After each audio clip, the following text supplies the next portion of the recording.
I never meant to write this down, but it's gotten to where the words feel heavier if I don't. My name is Leonard Price, 76 years old, Vietnam veteran. I've lived the better part of my life in a 2-story house in a quiet neighborhood, a world away from the mud and fire of '68. But lately it hasn't felt so far. Lately, I think the war found a way to follow me home. It started with dreams. That's what I told Alice, my wife.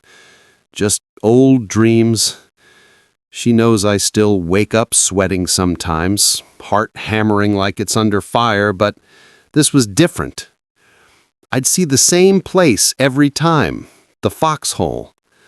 I remember it like yesterday. Dug into wet earth during the ambush, when the jungle lit up with gunfire. I was the only one who made it out alive. I lay there in that hole while the rest of my squad was torn apart around me. In the dream, though, the foxhole wasn't the same shallow scrape I hid in. It went deeper, too deep, like it didn't have a bottom, and it whispered my name. At first, I thought it was just my mind replaying the past, some trick of survivor's guilt. Dr. Ellis, my therapist, has said more than once that trauma makes its own geography inside you. I mentioned the foxhole dream to her, and she nodded the way therapists do, pen scratching, telling me to write it down when it came. But I didn't tell her about the dirt under my fingernails. That part started weeks later. I hadn't touched a shovel, hadn't done yard work in months, but I'd wake to find black soil packed tight beneath the nails, gritty as if I'd been clawing at the ground. Alice noticed first, asked if I'd been sneaking around planting something. I laughed it off. Then the backyard changed. That was no dream. Patches of grass gave way to growth that didn't belong. Ferns, vines, the kind of thick jungle scrub I haven't seen since Quang Tri Province. Michael, my son, came over one Sunday and said it looked like weeds. But weeds don't smell like hot jungle rot, don't hum with the sound of distant cicadas that don't exist here. The nights grew louder. Gunfire where there should have been crickets. Shouts in Vietnamese mixing with voices I recognized, men I knew, men I left behind. Tommy Wade, my old squad mate, came to visit me after I called him. He's the only one alive who shared that day with me. When he stepped into the yard, his face went pale. He said he'd been dreaming of the same foxhole, said it felt like we'd left something unfinished in there. He didn't stay long. Alice tried to keep me grounded, bless her. She'd hold my hand in bed, remind me I was safe, remind me I was here, not there. But the war crept closer.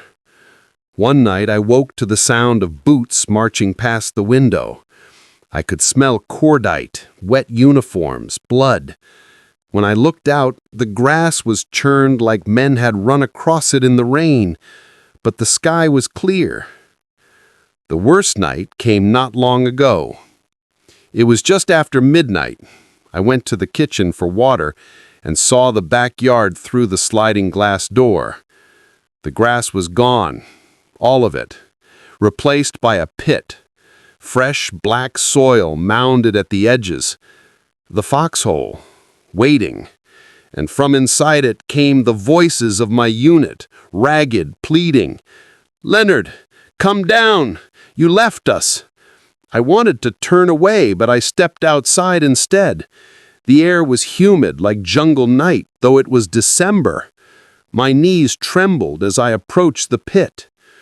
When I leaned over, I swear, I saw them, faces streaked with mud and blood, eyes wide, mouths moving in unison, some calling my name, others begging for help. I told myself it wasn't real. I told myself I was an old man half asleep. But then something grabbed me. Fingers, wet, cold, caked in earth, wrapped around my wrist and pulled. I stumbled forward, nearly went in head first. I jerked back with everything I had, fell onto the grass, heart rattling in my chest. When I looked again, the hole was just dirt. No voices, no faces, just the stink of damp soil clinging to me. Michael came by the next morning. I tried to tell him what I saw. He gave me that look, the one people give when they're deciding if it's time to take the car keys away from their old man. But later, when he stepped into the yard to prove there was nothing, he froze. He swore he heard it too. Gunfire. Faint. But there. He left early that day. Dr. Ellis has been patient, but last session, while I described the voices, she went pale herself. Said she thought she heard something too, like distant shouting right there in her office. She tried to hide it, but I saw her hands shake when she wrote it down. I don't know if I'm losing my mind, or if something followed me home all those years ago and just waited for the right time to crawl back up. I'm writing this because tonight feels heavier, like the air is thick with mud. Alice has gone to bed, but I can still hear movement outside, the scrape of shovels, boots in the grass. I'm afraid to look, but I know what I'll see if I do. The foxhole will be there, darker than before, calling my name.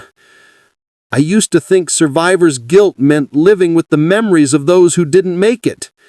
Now I wonder if it means something else, that they don't let you go.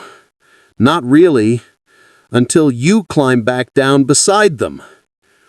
If someone finds this note, know that I tried to stay here, tried to hold on to the life I built, but the past has a way of digging itself back up.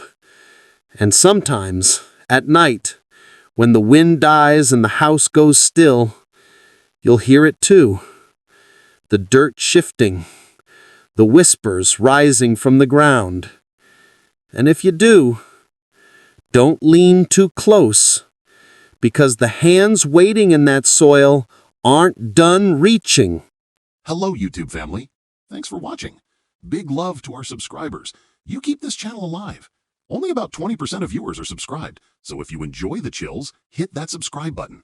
It's quick, it helps a ton, and it means more stories coming your way. See you in the next one, if you dare. I shouldn't have kept him this long. That's the first thing I have to say. I know better than most the weight that objects can carry. How something as small as a name etched into steel can bind you to a promise. I was 28 when I told the families I'd make sure their son's tags made it home. 13 years have gone by, and the box still sits on the top shelf of my closet. They've been with me longer than some people in my life. I can feel them pressing down even when I'm not near them, like a phantom weight in the room. I keep telling myself I'll send them, one envelope at a time, but I never do. Every time I try, my hands start to shake, and I put the box back. The first time it happened, I thought it was just my imagination. It was around 2 in the morning. The house was dead quiet, even the fridge cycling low. Travis was asleep in the other room, his snoring muffled behind the door. I was sitting at the kitchen table with a half-empty glass of bourbon when I heard it, a faint metallic clink, like change in a pocket. I froze, listening. It came again, sharper this time. I went to the bedroom and checked my jacket, my purse. Nothing. Then I realized it was coming from upstairs. I stood at the bottom of the staircase and heard it clearly. The dog tags rattling against each other inside the box I hadn't touched in months. I should have ignored it. Every Marine knows not to dwell on ghosts. But I broke the unspoken rule.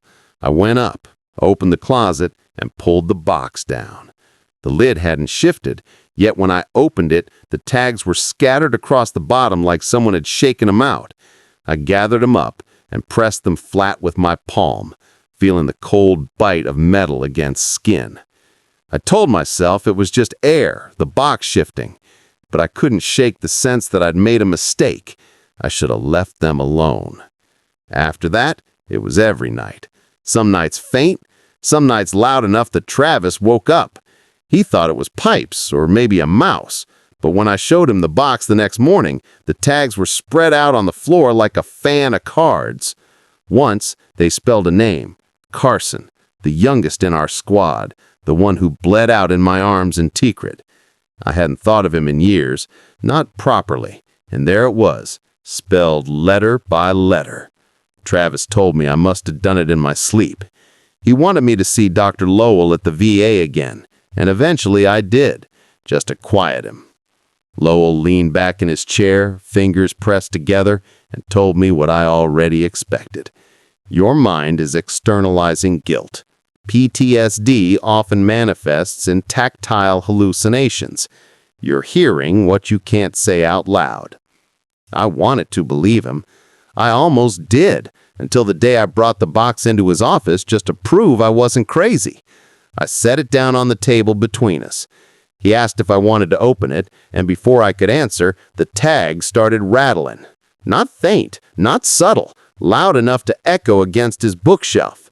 His face drained of color, and for once, he didn't say a word. I left the office without waiting for him to finish the session. He never mentioned it again. Naomi was the only one I told after that. She and I served together. We both lost people, and I thought maybe she'd understand. She didn't want to see the box. When I pressed, she shook her head and said, "Evelyn, you have to let them go. You can't keep them. That's why they're restless." She wouldn't even touch the lid. Her hands were trembling, and she left not long after, muttering something about not inviting them in. I tried to listen to her. One night I drove the box to the post office. I sat there in the parking lot, engine running, staring at the envelopes I'd written out years ago. My hands wouldn't move.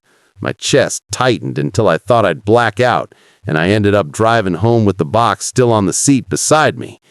When I carried it inside, it felt heavier than it ever had before, as though the steel tags had turned to iron. The last time it happened was 2 nights ago. I woke up to a sound like chains being dragged across the floor.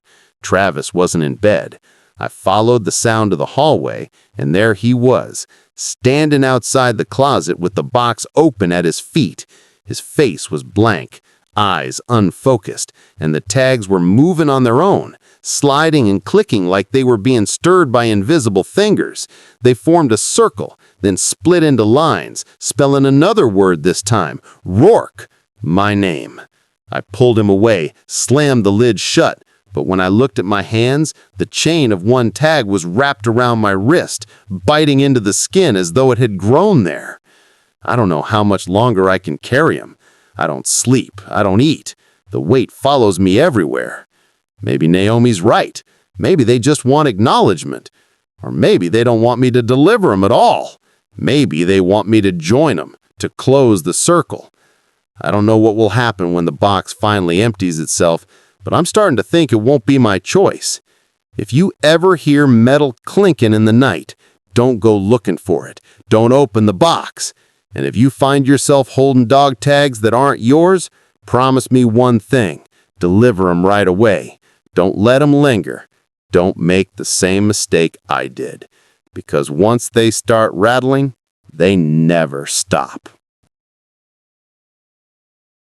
I took the caretaker job at Fort Mercer because I thought silence would be good for me.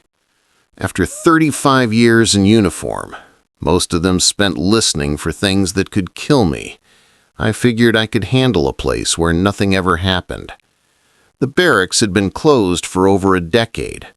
The paint peeled in long curls from the walls, and the smell of mildew clung no matter how wide I left the windows open. At night, when Martha called, I'd tell her the same thing. Quiet here. Nothing to worry about. Though I knew she didn't believe me. I kept to my routine. Every evening, I'd walk the grounds with my flashlight at precisely 2200 hours. Old habits die hard.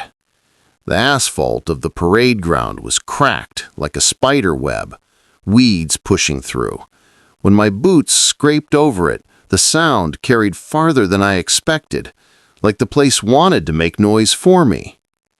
One night in October, the air heavy with rain, I heard other boots striking in rhythm. At first, I thought it was an echo of my own steps, but the pattern was wrong. The cadence was too sharp, too many feet. It sounded like a platoon marching, right in formation, coming down the strip. I stopped walking. The noise didn't. It kept on, clear as if 30 men were moving in unison. Then it ended all at once, like someone had shut off a tape. My beam cut across empty ground, and there was nothing but wet asphalt glistening. I told myself it was memory playing tricks on me.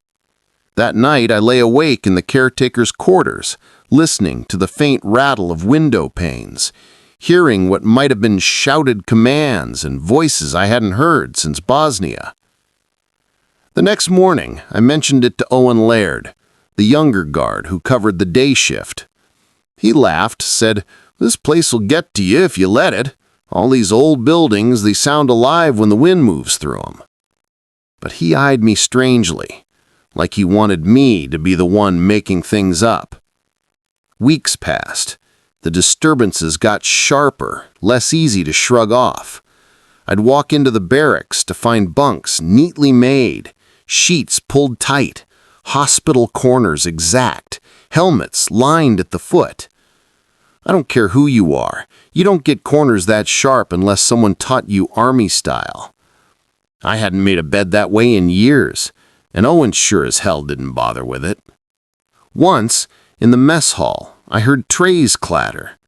I froze in the doorway, light sweeping rows of rusted tables. The sound stopped, but one metal tray lay out in the open, fresh dust scraped from its surface. I didn't touch it. I couldn't. When I finally told Martha, she grew quiet. She asked if I'd been sleeping at all. I lied and said yes, though the truth was I hadn't had a full night in weeks.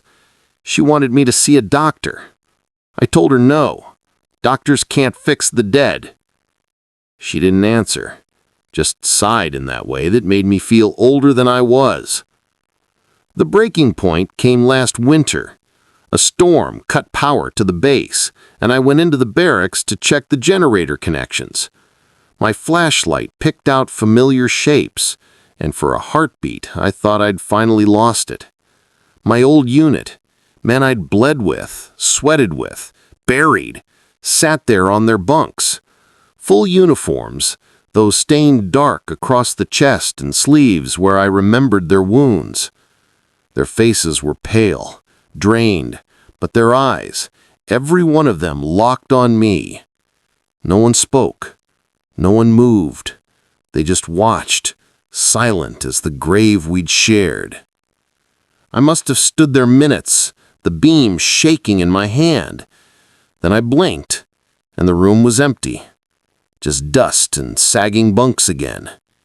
My knees gave out, and I sat on the cold floor until the generator kicked on.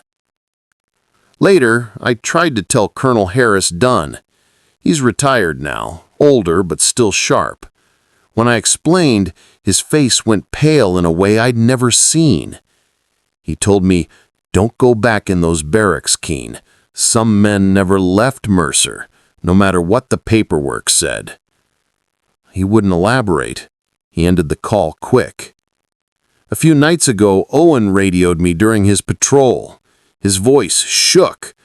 "Dan, I hear it. Boots, out on the ground." I asked him how many. He didn't answer, just cut the line. When I found him, he wouldn't talk, but he hasn't laughed since. I keep making the rounds because that's what's expected. The bunks stay made, the helmets stay polished. Sometimes when the night is still, I hear my name whispered, low, carried on air that smells faintly of gun oil and blood. I don't know what they want from me. I don't know if they're waiting for me to join them, or if they're angry I ever left. All I know is that every night when the march begins, it grows louder, closer. And one day soon, I think they'll stop outside my door. When that happens, will I answer, or will they come in on their own?